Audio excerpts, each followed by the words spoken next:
Well, I think all sports films are pretty fun and pretty inspiring, and I like the idea that these kids literally had to do it not because they had any understanding of rowing, they didn't know anything about rowing. They needed to eat, they needed to have a roof over their heads, and they just happened to ultimately be the Rolling Stones, along the way, and they happened to be truly great at what they did. Oh, look, I think there's an underdog that lives inside of all of us. I think that's why it's something that we always respond to in these stories. It's actually funny that I wonder if anyone's ever made a movie that's the opposite of an underdog story. Right, just the overdog. The overdog, the privileged boys. It's like, and they lose. Oh, that'd be good. From the other point of view, we should do that next. Yeah, we'll do that. But I just love watching people overcome obstacles, I think, because I always feel like that's the same in my head, that I doubt myself all the time. And I just, even in the news, when I see people band together in adversity, it breaks my heart. And particularly as a male, I find that when I see men allow themselves to be vulnerable, in whatever context, and we see that in this film, I find it very moving. There were a lot of challenges in adapting the book because it's a book and it's thick and he's got a lot of storylines in it. So we had to pick the greatest hits. The reality is you could do Boys in the Boat, a 6-part series, and then you'd be able to sort of go through all of the backstory of Joe, which is a heartbreaking story. So the main part was that you want it to be cinematic. You know that you have to deal with the races and you have to make them sort of special. You know that you have to talk about some version of where they came from, and you have a beautiful love story. And so those were the main focuses. And the rest of the stuff that when you read the book, it's so beautiful. It's beautiful prose. It's beautifully written. You have to pick and choose your battles on those.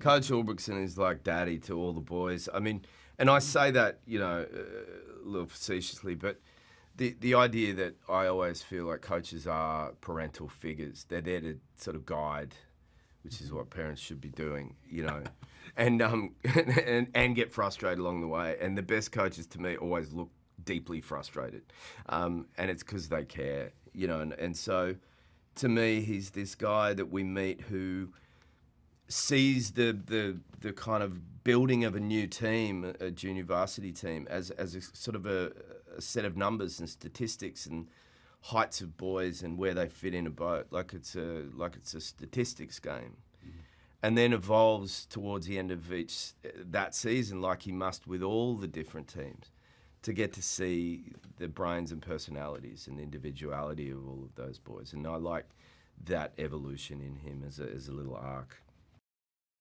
Well, he was the character that Dan met. He met the daughter who lived next to him and said, my father's got a great story, and went over and kind of started talking with him and found out, oh my God, he rode with the Olympics. And, Dan said, I want to write a book about you. And Joe, very old at this point, said, I won't do that, but you can write a book about all of the boys in the boat. And that character, that belief was exactly the kind of story that Dan wrote. And it felt like that's the exact right way to follow it. And, his story was particularly compelling since he was deserted by his parents when he was 13 years old, to run his own life. I think he's putting his instinct that the JV boat has got the better shot at a victory, despite the pressure from the people that fund the rowing program, and makes sort of a bold decision that if all that was at stake was victory, he's making the right decision. But as we all experience in life, sometimes decisions are more multi-dimensional and more complicated than that. So he sort of, makes a tough choice under tough circumstances, but it's the right choice and it pays off. Callum Turner is the right height. I think that's all we could really say about what he is. No, listen, Callum's a wonderful actor. I mean, I only met him doing an American accent, and only in the last 5 days when we were doing press have I heard him speaking, as a Brit, and I don't even know him. I don't recognize him. He's a vulnerable actor. He's physically imposing, which is what Joe Rance was. He's tall and good looking. He's athletic, but also, he's really sweet. The love story between he and Hadley is just magical, and they're really innocent together in an old-fashioned movie way. So he brings all the stuff. He did it. There was nobody else that could have done it.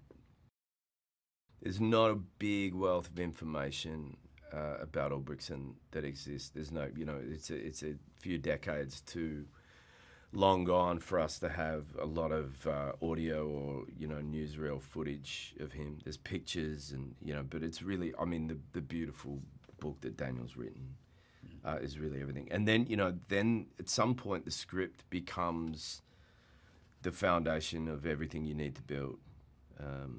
And you have to put all your faith in that the words have been put in the right order for the right reason, with all the right characters interacting the right way.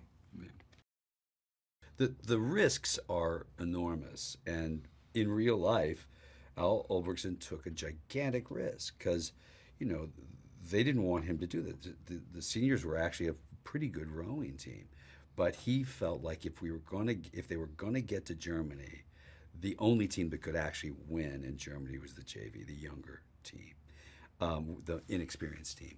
That's a big risk. If he's wrong, he's fired. And being fired during the Depression is really bad, really dangerous. And so they put it all on the line. And, the boys had to put it all on the line. The coach had to put it all on the line. And that was what was sort of, that's what's spectacular about the story, is there was so much to lose. And very little prospect of gaining it, meaning very little prospect of winning in Germany.